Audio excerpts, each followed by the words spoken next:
Assalamualaikum warahmatullahi wabarakatuh. Alhamdulillah, puji dan syukur kepada Allah Tuhan Yang Maha Kuasa. Sahabat yang berbahagia, berjumpa lagi dengan saya di channel Guru Q.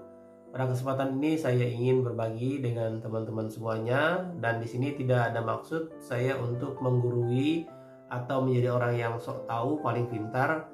Tapi di sini saya ingin kita sukses bersama tanpa melakukan kesalahan lagi, seperti apa yang pernah saya alami dan beberapa kawan saya. Terutama saya ingin berbagi kepada kawan-kawan YouTuber pemula yang sampai saat ini masih belum dimonetisasi channelnya. Oke, saya akan membahas hal-hal yang fatal yang sebenarnya tidak perlu dilakukan oleh kawan-kawan YouTuber pemula. Yang pertama adalah kegiatan sub per sub. Ya. Jadi sub per sub ini sebenarnya dari awal sudah dilarang oleh pihak YouTube.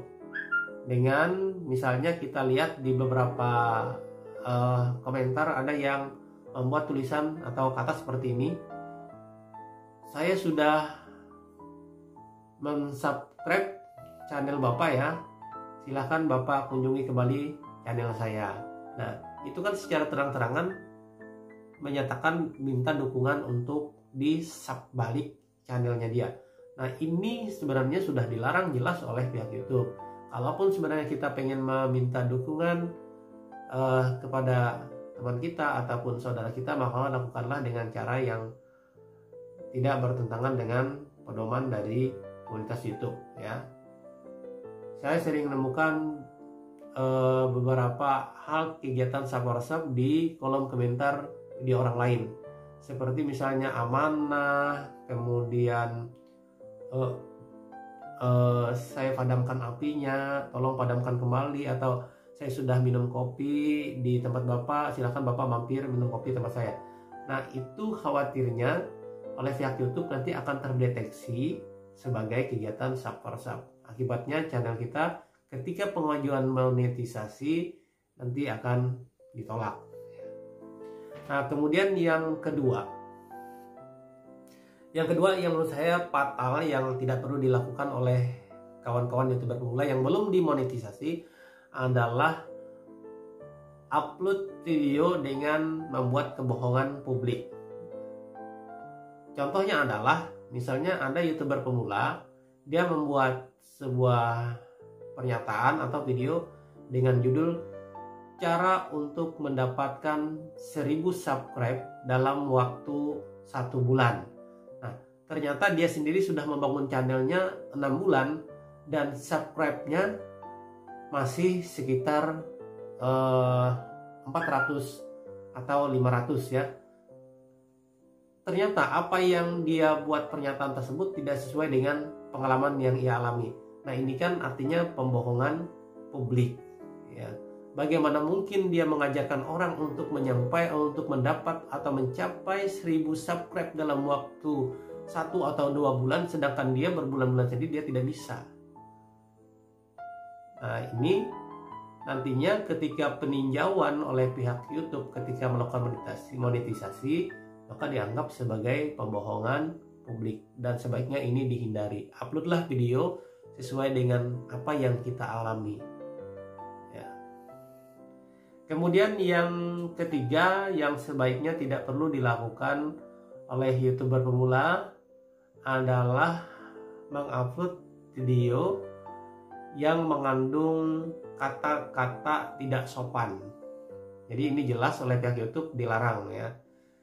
Nah, di pedoman komunitas YouTube itu sendiri, kata-kata tidak sopan itu tidak dijelaskan secara rinci dan banyak, hanya beberapa contoh saja. Misalnya tidak boleh mengeluarkan kata-kata anjing, kemudian bodoh, dan lain sebagainya. Nah, tapi nantinya ketika kita sudah dimonetisasi, ketika kita mengajukan pemasangan iklan, ternyata dolarnya berwarna kuning. Itu artinya iklan tidak bersedia untuk memasang iklannya. Kemudian kemungkinan juga iklan sama sekali tidak bisa jalan di video kita tersebut. Nah, ini pengalaman saya. Ternyata di 2 video saya ada 2 dolarnya yang berwarna kuning. Nah, setelah saya telusuri, ternyata 2 video tersebut, yang pertama saya membuat judul dengan kata kurban ya, pelaksanaan kurban. Nah ternyata kata kurban itu juga dianggap tidak sopan oleh pihak YouTube ya. Saya nggak tahu ya, walaupun di pedoman yang ada, tapi ternyata terdeteksi sebagai kata yang tidak sopan. Nah kemudian di video yang kedua saya coba untuk mencari kesalahannya di mana. Ternyata saya membuat video itu dengan judul amatir. Nah jadi amatiran itu dianggap mungkin hal yang meremehkan oleh orang lain, meremehkan orang lain, sehingga ketika kita pengajuan pemasangan iklan, dolarnya berwarna kuning, artinya tidak bisa dijalankan iklan pada video tersebut. Nah, misalnya saya bilang, kamu amatiran. Nah, mungkin ketika bilang kamu amatiran itu kan meremehkan orang lain. Nah, ternyata yang diambil oleh YouTube itu adalah kata amatiran, kata kuncinya amatiran. Amatiran inilah yang membuat video saya menjadi warna kuning. Ya. Nah, meskipun sebenarnya judul dan thumbnail itu bisa dirubah ya, bisa dirubah. Kalau sudah kita rubah, kemudian nanti ajukan lagi secara manual untuk pemasangan iklannya, kemungkinan besar bisa. Tapi sebaiknya jangan sampai ini terjadi ya. Jadi buatlah video itu dengan judul, thumbnail dan deskripsi dengan kata-kata yang sopan, yang tidak melanggar pedoman komunitas YouTube. Kemudian yang selanjutnya yang tidak boleh dilakukan oleh kawan-kawan YouTuber pemula adalah mengupload video yang mengandung unsur seksualitas atau video yang ada unsur vulgarnya atau yang dianggap sebagai konten dewasa. Nah, ini oleh pihak YouTube tidak diperbolehkan, walaupun pada saat kita mengupload video tersebut dengan view yang meledak ya, karena kan di masyarakat 62 ini paling suka kalau misalnya kita mengupload sesuatu yang vulgar, bahkan satu video saja bisa mencapai 4000 jam tayang. Nah, tapi oleh pihak YouTube hal tersebut tidak boleh sama sekali. Nanti walaupun jam tayangnya 4000 lebih ya, ketika mengajukan monetisasi maka yakin saja oleh pihak YouTube ditolak. Nah, sebagai contoh, saya punya teman beberapa bulan yang lalu sudah mengajukan monetisasi, tapi sampai saat ini oleh pihak YouTube tidak ada jawaban apakah diterima atau ditolak, sehingga dia merasa terabaikan sekali ya. Ternyata ketika dia minta pendapat, apa sih masalahnya? Nah, karena kemarin saya sendiri ketika mengajukan monetisasi itu pada hari Sabtu sore, kemudian hari Minggu sorenya sudah mendapat email dari pihak YouTube bahwa konten saya diterima dan saya diterima sebagai partner YouTube. Nah, ternyata punya teman saya itu setelah ditelusuri, ternyata dia mengupload beberapa video TikTok yang menurut saya ada sesuatu yang vulgar. Walaupun pakaiannya rapi, tapi ada goyangan-goyangan yang ternyata terdeteksi oleh pihak YouTube. Goyangan itu adalah goyangan hoax ya. Sehingga penonton dari video TikToknya itu pun banyak sekali ya. Dan dari beberapa video tersebut dia mencapai sekitar 10 ribuan jam tayang. Luar biasa sekali. Dia senang, tapi akibatnya ketika dia mengajukan monetisasi oleh pihak YouTube diabaikan saja. Nah, jangan sampai kawan-kawan sudah lama capek membangun channel, ternyata karena ada video yang bersifat konten dewasa akhirnya menjadi channel yang sia-sia. Kemudian yang selanjutnya yang tidak boleh dilakukan oleh kawan-kawan YouTuber pemula yang belum dimonetisasi adalah mengupload video dengan mengambil latar belakang musik CR. CR itu copyright ya, yang ada hak klaimnya, maka itu jangan sampai terjadi ya, karena nanti berakibat ketika dimonetisasi kita tidak bisa mengajukan pemasangan iklan, dolarnya berwarna kuning ya.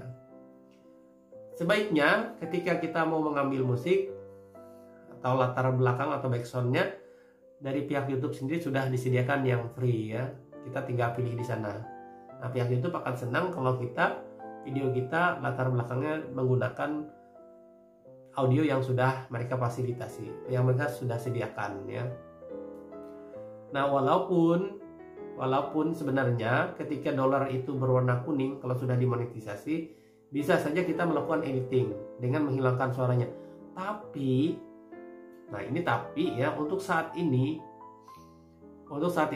saya ada beberapa video saya yang terkena CR itu, saya mencoba untuk menghilangkan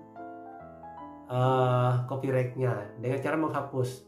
Nah, di sana ada menu hapus lagu ya.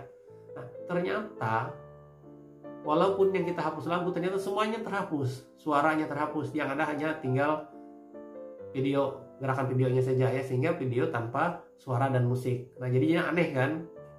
Nah, sehingga siapa sih yang mau melihat video kita cuman gerak-gerak gitu aja, nggak ada suaranya, nggak ada musiknya.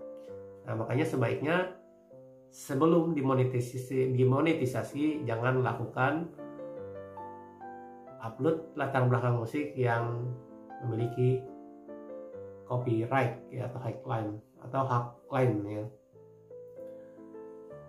Kemudian yang terakhir, nah ini yang terakhir yang menurut saya fatal yang dilakukan oleh kawan-kawan YouTuber pemula adalah mengupload video di bawah durasi 5 menit. Nah, sebagai YouTuber pemula yang belum dimonetisasi, sebaiknya mengupload video itu 10 menit ke atas, kalau bisa 15 bahkan 20 atau 30 menit, karena nanti sangat berpengaruh terhadap jumlah jam yang akan kita capai. Kalau teman-teman mengupload video selalu di bawah 5 menit, sebanyak apapun videonya, sebanyak berapapun penontonnya, maka jam tayangnya sangat sedikit sekali. Untuk mencapai 4.000 jam itu mungkin sangat susah sekali.